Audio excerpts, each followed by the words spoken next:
शुक्रिया। संचालन महोदय की आवाज कम कीजिए, कम कीजिए। जय भीम। आवाज सही आ रही है? पीछे तक समझ आ रही है ना? ज्यादा तेज तो नहीं है? ठीक है, सही है।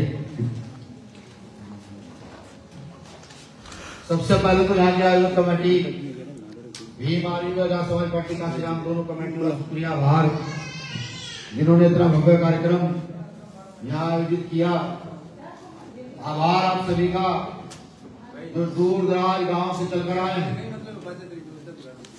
आज का काम छोड़कर आए और इस डॉक्टर बाबा साहब अम्बेडकर के आंदोलन को आगे बढ़ाने का काम कर रहे हैं। यहाँ बैठी मेरी बहनों का, माताओं का भी आभार। हालांकि संख्या कम है, लेकिन परिवर्तन की शुरुआत तो कम से ही होती है। तो आप यहाँ ही इस परिवर्तन की कड़ी में आपका भी बहुत बहुत शुक्रिया और आभार। एक लाइन में बहुजन समाज में जन्मे सभी संतों, गुरुओं, महापुरुषों को नमन करता हूं। विशेष नमन करता हूं डॉक्टर बाबा साहब अम्बेडकर को, जिन्होंने अपनी लेखनी के जरिए, अपनी शिक्षा के बल पर आज हम जैसे लोगों को बोलने का अधिकार दिया। ये अच्छा मंच, अच्छा माइक, बहुत अच्छे सोफे और ये सामने बड़ी कुर्सियां, बिछी कारपेट, ये अगर किसी की देन है डॉक्टर बाबा साहब अम्बेडकर की देन है।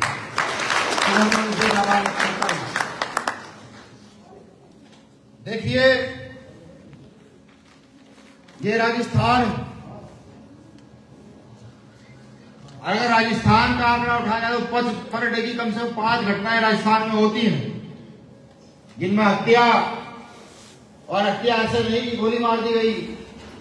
कभी हत्या सिर काट कर की जाती है, कभी हाथ पैर काट कर की जाती है, कभी पीट कर की जाती है। आप ही के क्षेत्र का मामला है, शंकर मेघवाल की हत्या की गई थी, गर्दन काट दी गई थी, पिता का हाथ काट दिया गया था। हालांकि अपराधी ने भी उसके बाद आत्महत्या की। सरकार ने कुछ मुआवजे की घोषणा की थी, आज तक मुआवजा दिया नहीं गया। बाड़मेर की घटना है, वो वीडियो आप देखेंगे तो दिल दहल जाएगा। इतनी निर्मम हत्या वहां मेघवाल समाज के एक बच्चे की गई। पाली की घटना आज भी याद होगी कि सिर्फ मूछे रखने पर हत्या, घोड़ी चढ़ने पर हत्या, जाति के नाम पर बलात्कार, ये इतनी घटनाएं यहां पर है। और इन घटनाओं के बाद भी हम सुध नहीं लेना चाहते। बुरा मत मानिएगा, सत्यता यही है। बाबा साहब अम्बेडकर ने आपको एक व्यवस्था दी, जिस व्यवस्था के अंदर सीधा सीधा मामला है कि जिसकी जितनी संख्या भारी उसकी उतनी हिस्सेदारी। लेकिन हम लोग नहीं समझे। 4-5 हजार की गुलामी के बाद बाबा साहब अम्बेडकर ने आपको संविधान दिया और कहा कि अपने मौलिक अधिकार समझते हुए, संवैधानिक व्यवस्था को समझते हुए इस व्यवस्था को आगे बढ़ाइएगा। लेकिन हम नहीं सुधरे, हम नहीं समझे। समझिए, आपकी समस्या का समाधान क्या है? आपकी समस्या का समाधान कौन करेगा? ये एक बड़ा सवाल है। और अगर ये सवाल समझ आ जाए तो मुझे ये लगता है हमारी 90% समस्या का निराकरण हो जाए। इसका समाधान है भारत की सत्ता, कि भारत की सत्ता पर काबिज होकर के आप अपनी समस्याओं का समाधान करें। 26 जनवरी सन 1950 से पहले इस देश में सामंती व्यवस्था थी, जब तक संविधान नहीं था। अंग्रेजों ने व्यवस्था बदलने का तो प्रयास किया, लेकिन वो भी सामंती व्यवस्था बदल नहीं पाए। उससे 100-150 साल पहले यहां राज व्यवस्था थी, और ये तो राजस्थान है, ये तो राज व्यवस्था का सबसे बड़ा केंद्र भारत का है। राज व्यवस्था में होता क्या था? जो लोग राजा थे, जिनका राजा था, उन पर कभी कोई अत्याचार नहीं हुआ, उनकी कभी बेटे के साथ गलत नहीं हुआ, उनकी कभी हत्या नहीं हुई। लेकिन जिनके राजा नहीं थे, जो सेवक थे, उस दौरान भी उनकी बेटियों के साथ दुराचार होता था। वो अगर आवाज उठाते थे तो जीप को काट लिया जाता था। ये मैं नहीं करता, लिखा हुआ है, भारत के इतिहास में वर्णित है। कौन थे वो लोग? वो आपके और मेरे परिवार के लोग थे। बाबा साहब ने सारी व्यवस्था को तोड़ करके संविधान दिया, और संविधान के अंदर ये नहीं लिखा कि कोई जाति बड़ी है, कोई जाति छोटी है, किसी का अपमान होगा, किसी का सम्मान होगा। भारत के सब समाज को अधिकार देने का काम किया, सबको कहा कि सब बराबर है। ये बाबा साहब अम्बेडकर ने व्यवस्था दी। इस व्यवस्था को लेकर के भी हम लोगों की समझ नहीं आया। हमने सुधारवादी नीति की ओर कदम नहीं बढ़ाया। हम आज भी दूसरे के तल में चाटते हैं। कैसे? आपने गुलाब का फूल देखा होगा, उस गुलाब के फूल की रक्षा के लिए कांटे होते हैं। कांटे उस गुलाब के फूल की रक्षा करते हैं, लगातार रक्षा करते हैं। हम सब वो कांटे हैं जो गुलाब के फूल की रक्षा करते हैं, लेकिन हमने गुलाब के फूल की रक्षा नहीं की। हमने कभी गेंदे के फूल की रक्षा की, कभी गुड़हल के फूल की रक्षा की, कभी किसी फूल की रक्षा की। सीधा सीधा मतलब यह है कि जब राजनीतिक ताकत की बात आती है तो हम कभी भारतीय जनता पार्टी की ओर मुंह ताकते हैं, कभी कांग्रेस की ओर मुंह ताकते हैं, कभी किसी और पार्टी की ओर मुंह ताकते हैं। लेकिन जहां से हमारा उद्धार हो सकता है, सुधार हो सकता है, हम उधर एक कदम चलना पसंद नहीं करते। हम उधर एक कदम चलना पसंद नहीं करते। आज भीम आर्मी आजाद समाज पार्टी वही फूल है गुलाब का। अगर कांटे बनकर रक्षा कर जाओगे तो आने वाली नस्लों को चेहरा दिखा जाओगे, आने वाली नस्लों के अधिकार सुनिश्चित कर जाओगे। वरना ये समय बड़ा प्रज्वल समय चल रहा, बड़ी तेजी से परिवर्तित हो रहा है। आपके अधिकार परिवर्तित लगातार किए जा रहे हैं, आपको नहीं पता। जो लोग पढ़ते हैं, राजनीतिक ज्ञान रखते हैं, वो जान रहे हैं कि क्या हो रहा है। धीरे धीरे धीरे धीरे करके संविधान को कमजोर किया जा रहा है। सबसे बड़ा उदाहरण प्राइवेटीकरण। रेलवे प्राइवेट है, विद्युत विभाग प्राइवेट है, परिवहन विभाग प्राइवेट है, एयरलाइंस प्राइवेट है, LIC प्राइवेट है, बैंक प्राइवेट है। जो हमारे बच्चे छोटी मोटी नौकरी करके वहां नौकरियां लग जाते थे, वही प्राइवेट कर दिए गए हैं। ये संविधान की इज्जत को तार पार करना है, संविधान की कमजोरी, संविधान को कमजोर करने का एक कारण है। आपको अपनी समस्याओं पर काम खुद करना होगा। अगर आप ये सोचते हैं कि दोबारा डॉक्टर अम्बेडकर पैदा होकर आपकी समस्याओं का समाधान कर देंगे, तो ये होगा नहीं। और अगर आप ये सोचते हैं कि कोई ईश्वर आएगा आपकी समस्याओं का समाधान करने, तो पिछले 5-10 हजार साल में कोई ईश्वर आपकी समस्या का समाधान करने नहीं आया। तो अब क्या आएगा? आप खुद अपनी समस्याओं का कारण है, उसका समाधान भी आप ही के पास, उसका समाधान किसी और के पास नहीं। भाई चंद्रशेखर आजाद तो लड़ना जानता है, लड़ रहे हैं कौम के लिए। हर गरीब, किसान, मजदूर, शोषित, वंचित महिला के लिए लड़ रहे हैं। जिसके साथ दिन में अत्याचार होता है उसके लिए लड़ने का काम करते हैं, खड़े हो जाते हैं। लेकिन हमारा फर्ज क्या है? क्या हम आज तक ये समझ पाए हमारी बेसिक समस्या है क्या? हमें किन चीजों की आवश्यकता है? कैसे हमारे परिवार का अच्छी तरह लालन पालन होगा? कौन व्यक्ति हमारी आवाज उठाएगा? ये बड़ा सवाल है। ये सवाल आपको खुद से पूछना चाहिए, खुद के साथ साथ ना कि राजनीति के लोगों के नेताओं से भी पूछना चाहिए कि हमारे बच्चों का भरण पोषण कैसे होगा, हमें समस्याएं क्या? मैं कहूंगा कि पहली समस्या आपकी शिक्षा है। इस देश में शिक्षा का दोहरीकरण नहीं, तिहरीकरण हुआ है। एक प्राइमरी शिक्षा है जहां हमारे गरीब शोषित वंचित के बच्चे पढ़ते हैं। एक बीच की शिक्षा है जहां जो थोड़ा बहुत व्यापार करते हैं, सरकारी अच्छी सरकारी नौकरियों पर उनके बच्चे पढ़ते हैं। और एक उपल शिक्षा है जहां आगे मंत्री, DM, कलेक्टर, बड़े बड़े व्यापारियों के बच्चे पढ़ते हैं। जबकि बाबा साहब अम्बेडकर संविधान का आर्टिकल 21 क्या जो लिखते हैं उसमें शिक्षा का अधिकार सबको बराबर देते हैं। लेकिन सामंती व्यवस्था ने शिक्षा का भी दोहरीकरण किया। अगर हमारी आवाज उठनी चाहिए, आवाज उठनी चाहिए कि अगर हमारा वोट सपोर्ट नोट किसी को देंगे, वो शिक्षा के एकीकरण की बात करे कि एक तरफ DM का बच्चा पढ़ रहा हो, एक तरफ आपका बेटा पढ़ रहा हो, एक तरफ रिक्शा चलाने वाले का बेटा पढ़ रहा हो, एक तरफ किसान का बेटा पढ़ रहा हो, एक तरफ मजदूर का बेटा पढ़ रहा हो, और एक तरफ मंत्री मुख्यमंत्री का बेटा एक ही बेंच पर बैठकर पढ़ रहा हो। तभी तो इक्वलिटी आएगी, तभी तो एकता होगी।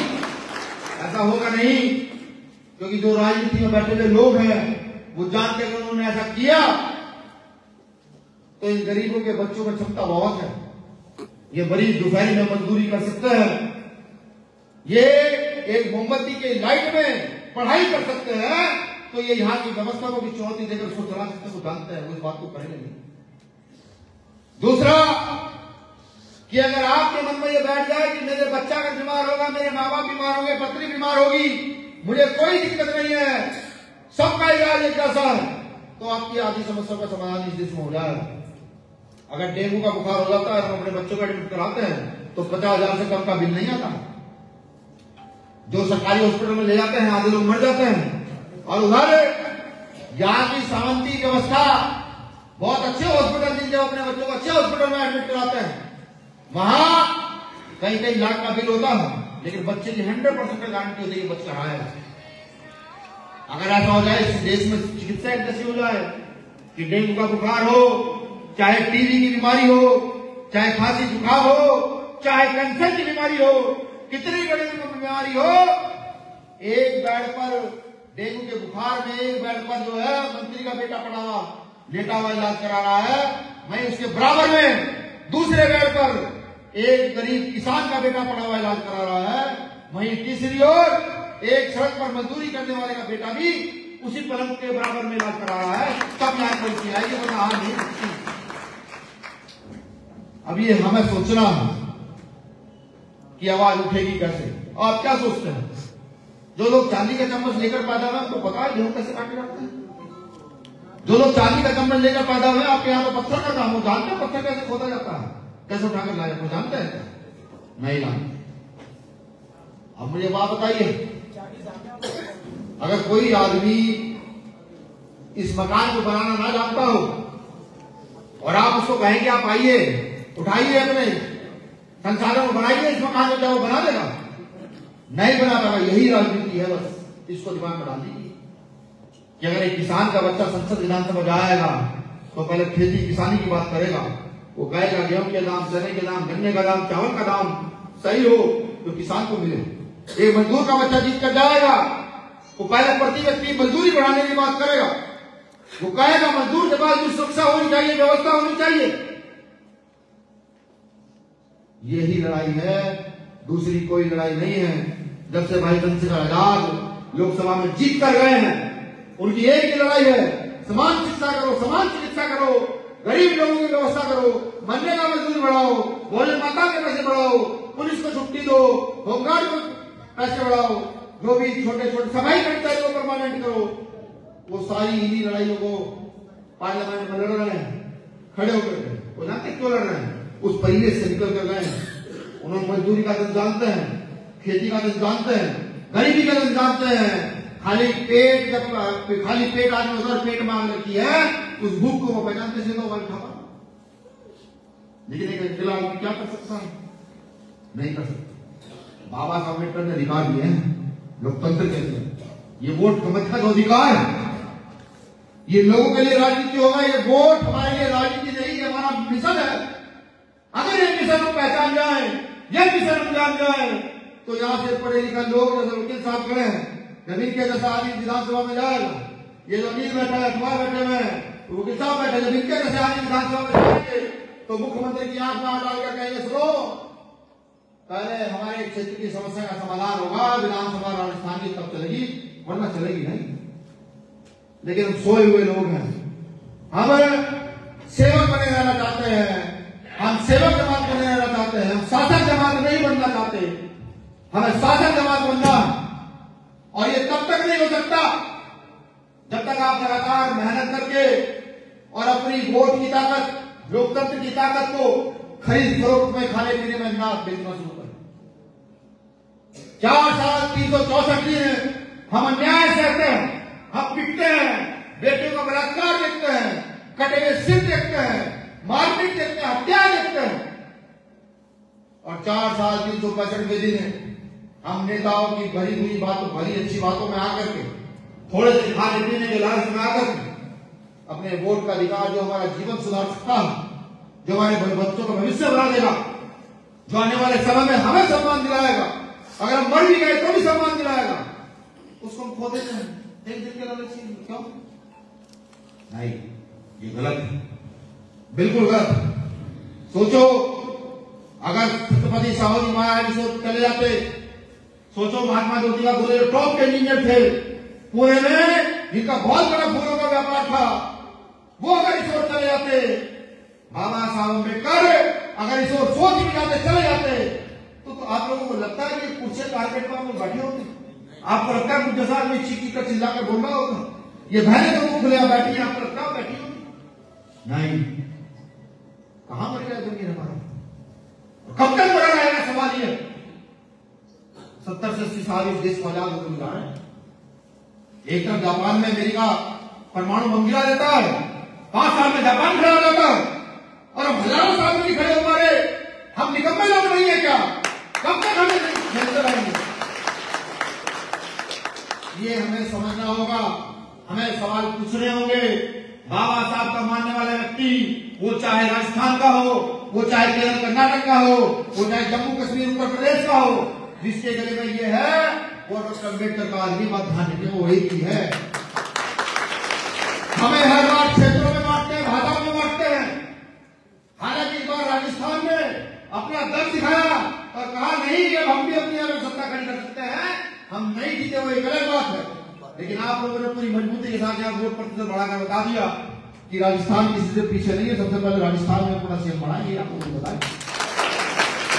लेकिन सिर्फ इतने से काम नहीं चलेगा, हमें हर दिन 1 घंटा 2 घंटा निकालना होगा। इस मूवमेंट के लिए हमें खड़े होना होगा, जाकर हर घर हर परिवार को समझाना होगा, हर बहन हर बेटी को बताना होगा कि हम ये काम कर रहे हैं, हम जाति के लिए काम नहीं कर रहे। हमारे नेता जाति के लिए काम नहीं करता। हमारे नेता कहीं का भी नेता हो, राजस्थान का हो, मध्य प्रदेश, हरियाणा, पंजाब, जम्मू कश्मीर कहीं का भी हो, जब भी किसी के साथ अन्याय होता है हमारे नेताओं पर सूचना पहुंचती तो हमारा नेता बिना जाति धर्म देके जाता है और उनकी मदद करने का काम करता है। ऐसी राजनीति का जन्म होना देश में जरूरी है। अगर ऐसी राजनीति का जन्म ना हुआ तो ये देश पुनः बर्बादी की कगार पर है और इसको कोई रोक नहीं सकता। भारत के पूर्व प्रधानमंत्री रहे चौधरी चरण सिंह, किसान नेता थे, राजस्थान से गए थे, यूपी में अपना कार्य क्षेत्र बना। उनकी एक लाइन है बहुत सुंदर कि भारत की उन्नति का रास्ता भारत के खेतों खलिहानों से होकर गुजरता है। अगर आप इस लाइन को समझे और इस लाइन को तोड़े मोड़े और जोड़े तो सीधा सीधा वो ये कह रहे हैं कि भारत की उन्नति तब तक नहीं हो सकती जब तक यहाँ के किसान मजदूर वर्ग की उन्नति नहीं होगी। अब हमें सोचना है कि 4 साल 364 दिन जो सहते हैं वो सिर्फ 365वें दिन हम गवा देते हैं कि वो 365वें दिन गवाना है या 364 दिन मेहनत करके 365वें दिन इस मजदूरी को मजदूरी के तौर पर खड़ा करना है। आप देखिएगा कि जब कोई व्यक्ति दुकान खोलता है तो मैं साल 2 साल 3 साल 4 साल खूब मेहनत करता है और एक समय ऐसा आ जाता है उसको मेहनत नहीं करनी पड़ती, सब उसका नाम जाते हैं कि भाई ये आदमी बहुत अच्छा सामान देता है, इसके पास जाओगे ये कंसेशन भी करेगा, आपका सम्मान भी करेगा और अगर आपके पास मजबूरी होगी तो आपको उधार भी सामान देगा। ऐसा ही होता नहीं होता? यही राजनीति तो यही तो राजनीति है कि जब आप 4 साल 5 साल मेहनत करेंगे, मेहनत करने के बाद लोगों के काम करेंगे, अपनी सत्ता स्थापित करेंगे और अच्छा काम करेंगे तो एक समय वो आएगा आपको किसी से वोट मांगने की जरूरत नहीं पड़ेगी। लोग खुद कहेंगे नहीं ये भीम आर्मी के लोग, अलग समाज पार्टी के लोग, नीले पड़ने के लोग ये ईमानदार लोग हैं, इनको ही ताकत में बिठाओ, यही तरक्की करेंगे, यही उन्नति करेंगे। इस समय ऐसा नहीं आएगा, लेकिन उसके लिए काम करना जरूरी है। अपने जमीर को जिंदा रखो। किसी के एक दिन खाने पिलाने से हम कोई ताकतवर नहीं हो जाए। हमारे पुरखों ने इस देश में मरे हुए जानवरों का मांस तो खाया, हमारे पुरखों ने इस देश में मेहनत कर कर खाया। हमारा भी वही खून है, वही जमीन, इसको मरने मत दो, इसको जिंदा रखो। अपनी नस्लों को सिखाओ कि हमारे पुरखों ने हमारे लिए ये किया। नस्लों को बताओ कि डॉक्टर अम्बेडकर चाहते तो विदेश में बसते हैं, लेकिन नहीं, 4 बच्चों की कुर्बानी दी और लड़ करके पूरे कैबिनेट से लड़ करके पूरी व्यवस्था से लड़ करके हमें संविधान देकर हमारे अधिकार निकल गए। ये बताओ एक बात कहते हुए संकोच नहीं होता, जो लोग पिता की संपत्ति को बढ़ाते हैं, अगर पिता आपको एक मकान देकर गया, आप उसके 2 मकान कर दे, तो आपको पूत कहा जाता है कि भाई ये बहुत अच्छा पूत है। लेकिन अगर आप पिता की संपत्ति नहीं बढ़ाते, उस एक मकान को भी बेच देते हैं, तो समाज आपको निकम्मा पूत कहता है, कपूत कहता है कि ये निकम्मा कपूत है, इससे कुछ नहीं होने वाला, इसने अपने पिता की संपत्ति लुटा दी। बाबा साहब अम्बेडकर का कथन याद कराऊंगा। बाबा साहब अम्बेडकर ने कहा था, मेरी कौम के लोगों, अगर इस साहबा को तुम आगे ना बढ़ा चलो, इसको पीछे भटकने देना। बाबा साहब अम्बेडकर के सपूत बनो, पूत बनो, कपूत मत बनो। आने वाली नस्लें जैसे आज बाबा साहब अम्बेडकर के गले में मारा डालते हैं ना, उनके समय में नेता तो बहुत सारे थे, कुछ बिरादरी के नेता भी थे, लेकिन मारा तो डालते हैं, लेकिन सबसे अलग मारा किसी गले में डलती है, देश के अंदर तो बाबा साहब अम्बेडकर के गले में डलती है, सबसे अलग मारा है। तो आप सोचो, अगर आज आपने काम सही किया, तो मैं ये तो नहीं चाहता कि बहुत सारी मालाएं डलवा दी जाएगी, लेकिन नहीं, जिस क्षेत्र में आप लोग काम करते हैं ना, आपके जाने के बाद उस क्षेत्र में जब कोई कार्यक्रम हुआ करेगा तो कहा जाएगा कि ये व्यक्ति था जिसने ईमानदारी से आंदोलन को चलाया, कभी हम आंदोलन से गद्दारी नहीं। आपके जाने के बाद नस्लें आपको याद रखें। अब आप सोचिए, आपको अपना नाम नस्लों में वर्णित कराना है, इतिहास में लोग आपको जाने ये कराना है, वरना एक पीढ़ी के बाद तो खुद के खून के लोग भूल जाते हैं। मैं दादा परदादा का नाम पूछना शुरू करूं तो आगे वो भी याद नहीं होगा कि हमारे दादा परदादा कौन है। तो मेरा निवेदन यही है, मेरा निवेदन यही है कि आप सब लोग मजबूती से काम करें।